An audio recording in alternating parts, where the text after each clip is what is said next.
Oke, assalamualaikum warahmatullahi wabarakatuh.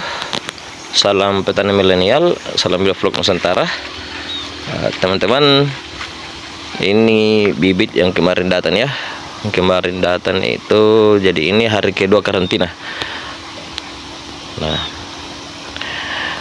ada yang bertanya di grup, apakah selama masa karantina tidak dikasih makan? Nah, jadi begini teman-teman, saya puasakan ikan itu atau bibit yang datang, misalnya contohnya datang hari ini, berarti saya puasakan hari ini. Kalau misalnya datangnya sore hari, berarti besok sore baru saya kasih makan, bukan pagi. Nah, jadi seperti itu. Nah, cara pemberian pakannya itu seadanya, bukan secukupnya, seadanya untuk hari pertama, asal ada. Nah, kalau bisa dihitung sih ya sekitar 1%. Tapi kan untuk menghitung berapa biomasanya, mesti ikan harus ditangkap dan ditimbang lagi untuk mengambil rata-rata berat ikan. Nah, kasihan ikan kalau mau ditimbang dalam kondisi masih masih stres, masih proses adaptasi. Kalau mau diserok lagi, jadi saya hanya memberikan seadanya saja. Ya, paling tidak bisa diperkirakan kalau misalnya ikan dapat 1 biji 2 biji itu sudah lumayan. Itu untuk hari pertama. Nah, hari kedua bisa kasih naik sedikit. Jadi kalau kita berpatungan 1% di hari pertama, hari keduanya bisa kasih naik 2%, hari ketiga 3%. Nah, hari keempat mulai kelihatan tuh. Hari keempat itu berarti hari ketiga ini sudah terlalui untuk masa-masa krusialnya namanya. Masa-masa krusial. Kalau hari ketiga aman-aman saja, hari keempat ya bisa kasih naik. Paling mentoknya lah di hari kelima. Hari kelima kasih naik normal, kasih naik pakannya. Kalau ukuran bibit yang masih seperti ini, nah ini kurang 6 atau 6 cm. Itu saya memberikan sampai 8% per hari.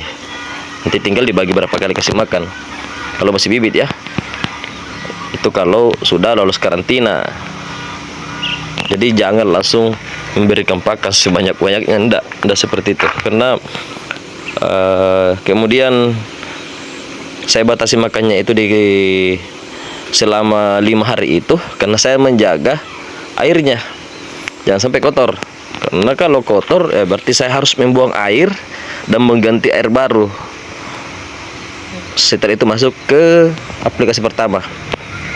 Nah, jadi hari 1 sampai hari kelima itu saya batasi pakannya.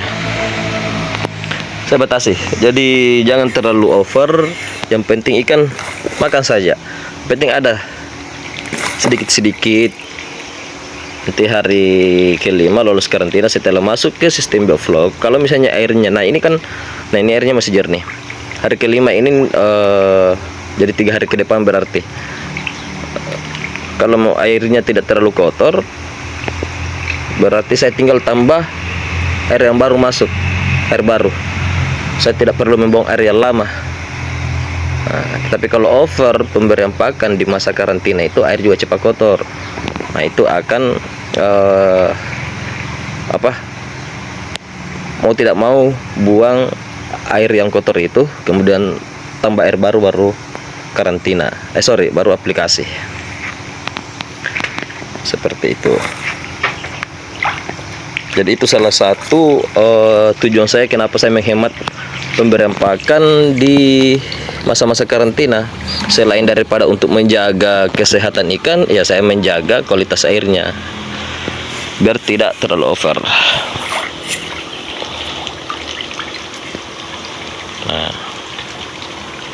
Nah, saya kasih contoh. Ini salah satu contoh. Nah, pakan yang over karena ikan sama-sama datang bersamaan datanya, tapi ini over pakannya. Nah, yang memberi pakan itu anggota, jadi over pakan. Nah, ini masih jernih. Ini mau tidak mau saya harus buang airnya sebelum masuk aplikasi. Jadi harus ganti air baru, harus diganti dengan air yang baru. Kalau yang ini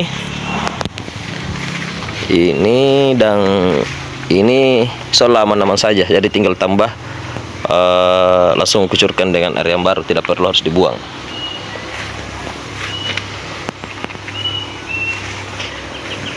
Jadi ya teman yang bertanya itu sampai berapa hari diposakan. Jadi itu jawabannya ya. Hari pertama posakan, hari kedua kasih makan seadanya, ketiga bisa dikasih nasi sedikit, yang terlalu over. Ya sampai hari kelima lah secukupnya, jangan sampai over.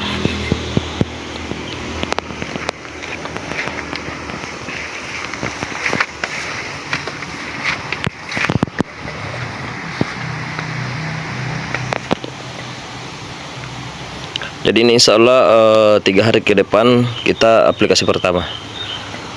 Nanti teman-teman bisa ikuti terus channelnya.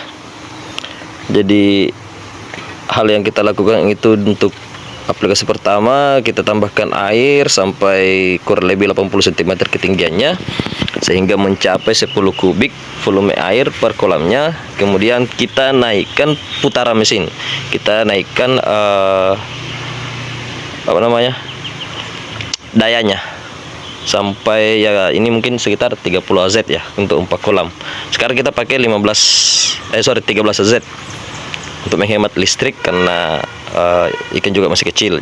Tapi ketika masuk di aplikasi Bioflok, nah itu memerlukan aerasi atau pengadukan yang cukup besar, sehingga pemakaian listrik di situ juga sudah mulai bertambah.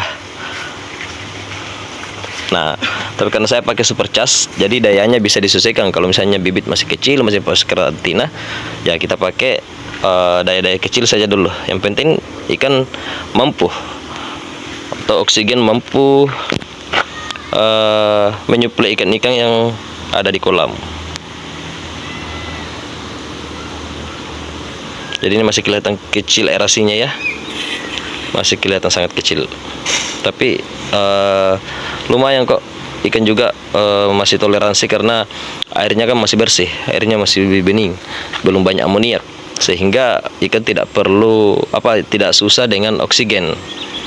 Kecuali airnya sudah kotor, nah itu bisa saja ikan membutuhkan oksigen lebih banyak. Belum lagi amoniak yang ada dalam kolam yang nyangkut di insan, itu juga menghambat pernapasan ikan.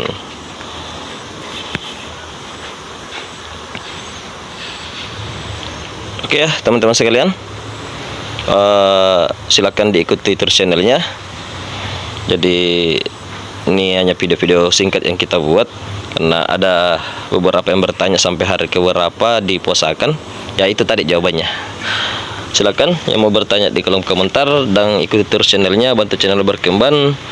Assalamualaikum warahmatullahi wabarakatuh.